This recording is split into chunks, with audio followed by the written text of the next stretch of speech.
Super Polar Smash is still one of the strongest ground smash armies in the game, and in today's video, we'll be showing you how to master it with all different kinds of siege machines. And first up, what we do have here is going to be on this diamond base, which is double rage. You can see right off the rip there, he is taking a whole lot of damage there with that warded 2 wizard towers, expo and the archer tower, which automatically forces him to have to burn that rage spell early in the attack, which is not so much of a big deal, mainly because he does have 4 rages to utilize here. So you can see he's already getting that entry point set up as he wall breaks that T junction right there towards the eagle, which gives him accessibility to start to smash there. What I do presume here is he's wanting to block that ground expo and potentially the ricochet cannon just to be able to carve out that damage on the right side, so his push can kind of push into the eagle and focus more towards the left side, left ricochet cannon, and on towards the core of the base there. So he is being very patient here with that wooden walk here, taking a good amount of time there. He is investing the second rage just mainly because he wants to get through this ricochet cannon to then be able to start his push there. He starts his archer queen down on the 6 o'clock side, and you can see he is using the frosty. Then he starts his bowler smash. He's got the ice golem, the titan, and of course the bowlers and king, and then the one lonely druid. Unfortunately, the druid goes to the queen and not to the smash. Not a big problem at all, as he is starting to push his way through the core. He's got the log launcher coming into focus on that left side, and what I do presume is that is because he wants to damage the left side of the defenses to kind of help the king push through the core so that his smash can survive. So he is holding onto this warden ability fairly late, just so he can ensure that his bowlers are going to survive through the double rage infernos, and of course for the king to reach to the core, because without the king going to the core, he will not be able to use the earthquake boots to open to the town hall. So he is very patient with that. He does pop the log launcher, actually does pop now. World champion's working on the right side with the scatter shot, and of course for the enemy world champion with that headhunter there, he is going to block onto the town hall with the barbarian king. Not sure if the freeze was necessarily needed, just because I feel like it's swag, because king had the phoenix, so the king was for sure going to get it. He could have saved the poison for the multi, but nonetheless he's got so many spells left. He does actually invest that multi inferno, which costs these hogs and the world champion to actually go through the poison and backtrack, and then unfortunately die out right there. But nonetheless, they're still going to wrap it up with a 40 cups triple on the board, because the queen, the healers, the warden, and that bowler, and the cleanup on the right side of the base is going to be able to wrap this up for 40 cup first triple on the board. So really nice attack there, using the warden walk with 2 rages to invest on that warden walk. But now let's proceed to move to the very next one. And the next base, what we do have here is going to be a poison rage base. As you can see, he immediately drops his queen on the right side of the base. What I do presume he is going to do that battle bump over that king and is going to land on top of the monolith. No spell needed, because all he simply wants is the monolith down. And with this, he kind of carves the monolith down so that there's no damage that could potentially hurt this queen there, so the queen can kind of reach and pick off these free buildings, because all of those buildings within that compartment is reachable. And you can see he engages the enemy king very early, and then he's going to be able to send his smash into this expo. The biggest thing that he notes here is that if he gets a smash and jumps to the core inside of the dead zone there, he's going to be able to use the queen and reach through that town hall and essentially pick that off. So really nice base identification there.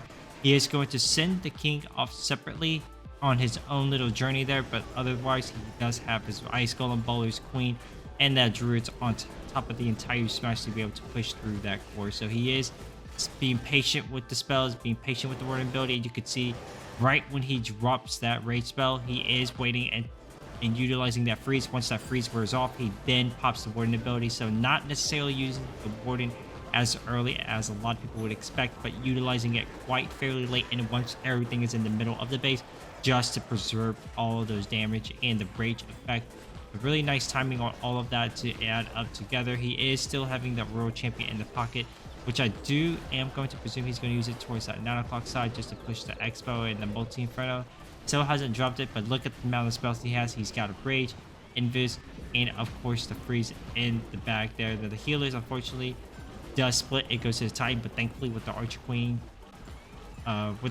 healers, he is going to have the healers there. So it looks like he is still not using world champion. Looks like he's just going to swag it just for the funs and giggles of it.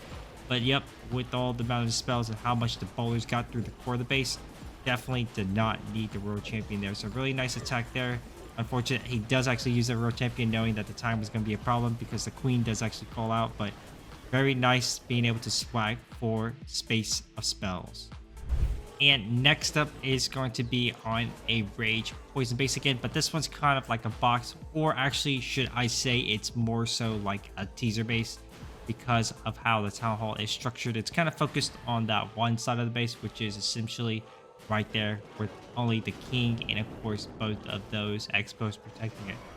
So what I am assuming is that he kind of wants to walk the expo and the multi-archer tower. He's going to have to rage here for sure because that is a lot of defenses there. If the expo, multi-archer tower, and the other expo hits, he's going to have to rage for sure.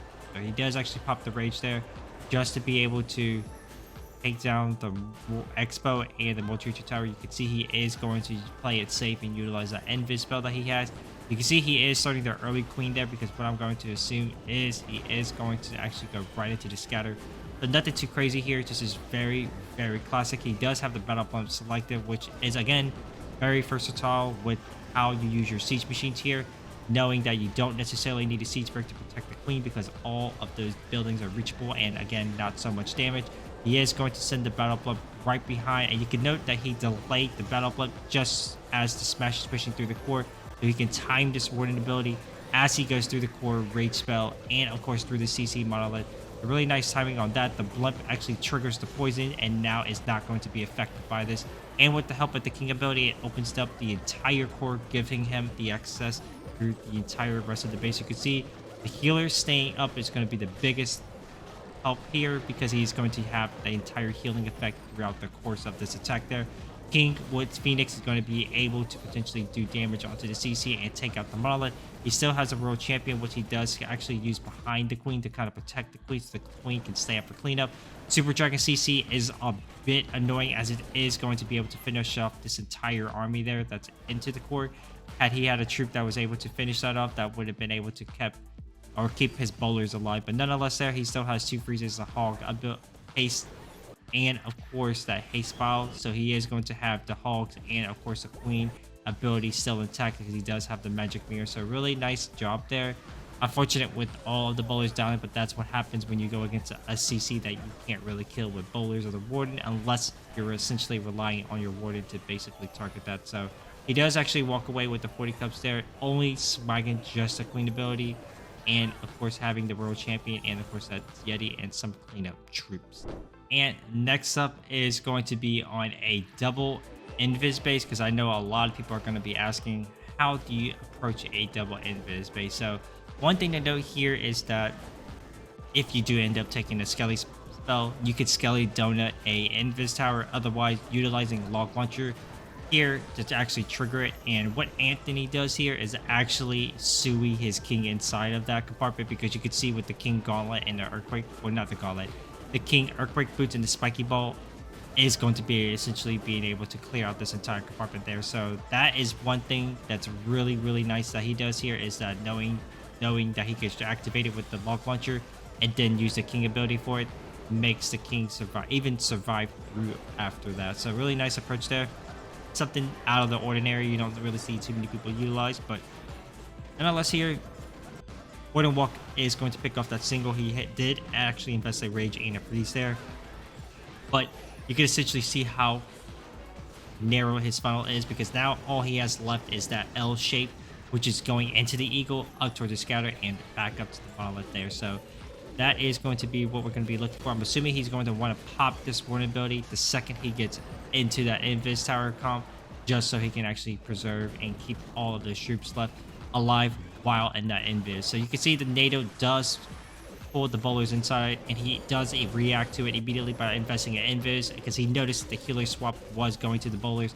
So he does actually utilize that invis and a race spell to be able to keep the bowlers alive through there. You can see he did use the wood ability to actually protect some of those troops as they were going into the single, into that invis tower and through the town hall. So you could see already that he does have his world champion right behind the smash because he knows that the invis tower compartment was going to be the biggest threat for him. He still does have the magic mirror and the archer queen healer puppets coming out for the queen. He does invest the rage for the world champion, and yep, with this is just going to be enough to be able to finish the rest of the base there. just because he's got the Titan, he's got the Queen, and of course the World Champion clearing out the Monolith and both Ricochet Cannons. There's going to be no threat left remaining to stop this entire push. So really nice attack there. I loved how the idea that he came up with utilizing a log launcher and suing his king in there and taking advantage of the entire compartment that was accessible. And not only that, it sets a funnel for his bowlers.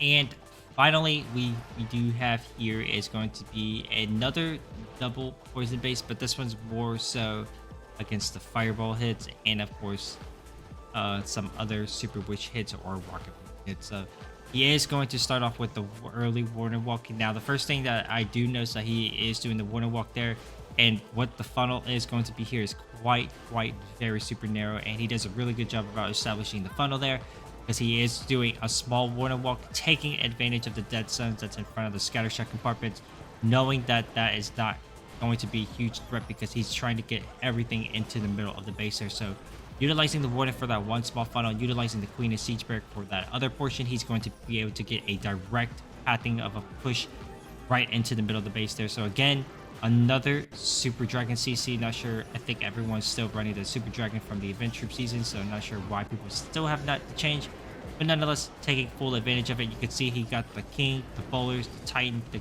Princess Warden all in the middle of the base there, because that jump gave him access literally to the CC compartment. So if he gets the King onto the CC, Earthquake Boots there, he's going to be able to have the access through the entire rest of the base there. So he does pop that King ability. You can see all of the healers. He pops the Warden super late just to be able to get through that Poison Tower, enemy Archer Queen, single Inferno, and of course any damage from the multi-Archer Tower or Ricochet Cannon.